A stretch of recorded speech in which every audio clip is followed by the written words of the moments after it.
नमस्कार बच्चों, मैं doctor Jitendra Kumar Marodia, associate professor इतिहास विभाग, सम्राट पृथ्वीराज चौहान राजकीय महाविद्यालय अजमेर। तृतीय वर्ष कला इतिहास प्रथम प्रश्न पत्रों और ये का यही पेपर ऑनर्स थर्ड ईयर में भी है, 10th पेपर और आधुनिक भारत का इतिहास के बारे में। और हम अध्ययन कर रहे हैं भारत सरकार अधिनियम 1935 और उसकी पृष्ठभूमि। देखिए, जब भारत को आज़ादी मिली, मैं एक बार पृष्ठभूमि पे जा रहा हूँ, भारत को क्षमा चाहता हूँ। 1857 की क्रांति हुई, उसके बाद में एक्ट पास हुआ 1858, फिर 1861, 1892, 1909, 1919, 1935। चूँकि निरंतरता पिछले सविनय अवज्ञा आंदोलन, असहयोग आंदोलन के बीच की घटनाओं और मुख्य घटनाओं के बारे में पढ़ रहे हैं, इसलिए मैंने आज 1935 के अधिनियम की पृष्ठभूमि के बारे में आपको बात करने के लिए या इस वीडियो के माध्यम से हम व्याख्यान कर रहे हैं। 1935 में ऐसा क्या हुआ कि परिस्थितियाँ कि 1935 में भारत सरकार अधिनियम पारित करना पड़ा। असंतोषजनक 1919 का जो मॉन्टेग्यू चेम्सफोर्ड द्वैत शासन वाला अधिनियम था, उसको असंतोषजनक, अपर्याप्त और निराशाजनक कहा। दिसंबर 1921 में असहयोग आंदोलन प्रारंभ हुआ और उसके बाद में भारत में राजनीतिक घटनाएं बढ़ती गई। केंद्रीय और प्रांतीय विधानमंडलों का बहिष्कार हुआ उसके साथ साथ में, और 1935 के भारत सरकार अधिनियम के पारित होने के लिए जो प्रमुख उत्तरदायी कारण थे वो सामने आने लगे। 1923 में स्वराज्य दल की भूमिका हुई और 1900 के सुधारों के साथ में उसकी समीक्षा और प्रांतीय हुई, लेकिन इसी बीच में बहिष्कार कर दिया गया। और ऐसे 1923 के चुनाव में दल को मिली प्रचंड सफलता के लाभ को स्वराज्यों ने विधेयक एवं सरकारी कार्यों के विरोध की ओर मोड़ दिया।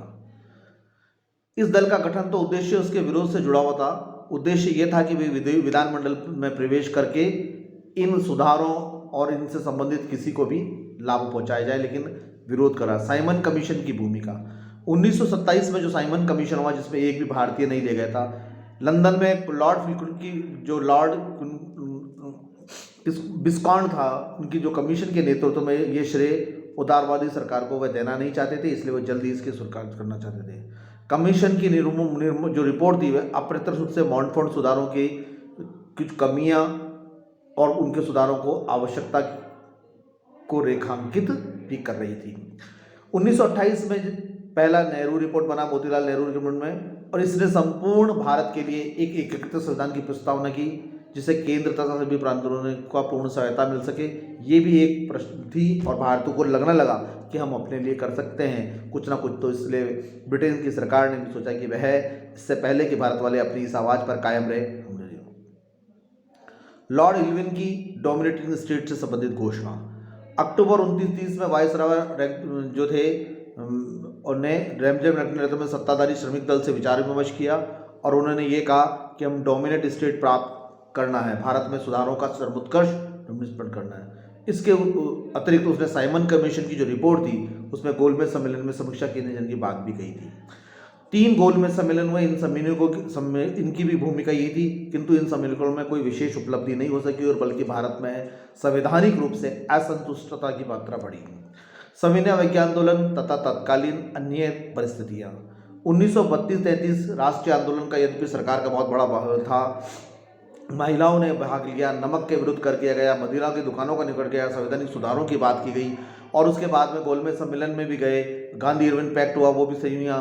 तो नवंबर 1932 तृतीय गोलमेज सम्मेलन के कांग्रेस की अनुपस्थिति में संपन्न हुआ, लेकिन मिलिटन की जो है किसी भी आतंकवादी नियमों के कारण सम्मेलन में कोई भी सर्वसम्मति से निर्णय नहीं हो पाया। तो इतने लंबे घटनाक्रम में नेहरू रिपोर्ट, साइमन कमीशन, स्वराज्य दल की घोषणा, लाहौर कांग्रेस का अधिवेशन, गोलमेज सम्मेलन की विफलता, सविनय आंदोलन के कारण राष्ट्रवादी गतिविधियों का चरमोत्कर्ष, ये सारी ऐसी बातें थीं, ये सारी घटनाक्रम ऐसा था कि कांग्रेस को विभक्त करने की योजना बनाई जाए। लंबा एक आकर्षण चल रहा था लोगों का कांग्रेस के प्रति या राष्ट्रीय आंदोलन के प्रति, उसको इस परिप्रेक्ष्य में 1935 में भारत संविधान अधिनियम पारित किया गया ताकि इस अधिनियम से कांग्रेस के एक खेमे को संतुष्ट कर दिया जाए, औपनिवेशिक प्रशासन में समाहित कर लिया जाएगा तथा राष्ट्रीय आंदोलन की जो बची हुई शक्ति है यहाँ भारत के लोगों की, उसको समाप्त कर दिया जाएगा, उसको दमन कर दिया जाएगा। एक तरीके से जो जातिवाद या संप्रदाय के आधार पर फूट डालने का जो प्रणाली थी, वो अब ब्रिटिश गवर्नमेंट, ब्रिटिश हुकूमत रेवड़ी देके संवैधानिक सुधारों के नाम पर, भारत सरकार अधिनियम के नाम पर राष्ट्रवादी आंदोलन की पराकाष्ठा को या राष्ट्रवादी आंदोलन की उपलब्धियों को दो भागों में विभाजित करने का प्रयास कर रही थी। इन्हीं नीतियों को वास्तविक जमा पहनाने के ब्रिटिश संसद ने 1935 में गवर्नमेंट ऑफ एक्ट 1935 भारत सरकार अधिनियम पारित किया।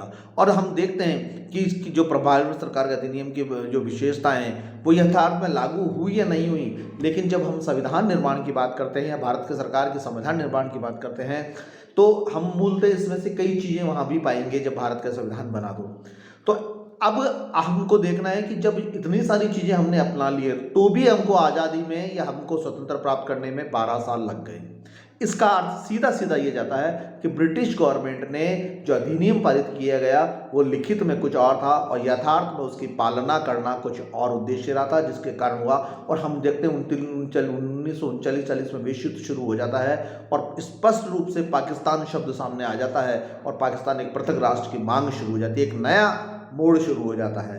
तो ये संवैधानिक सुधार भारत सरकार अधिनियम के मैंने आपको बताया कि पृष्ठभूमि क्यों आवश्यकता रही। अब इसके मूल बिंदु को पढ़ेंगे हम कि मूल जो है 1935 का भारत सरकार अधिनियम के जो है मूल बिंदु कौन कौन से थे, कौन कौन सी विशेषताएं थी, इसको पूरा करने का प्रयास करेंगे। धन्यवाद।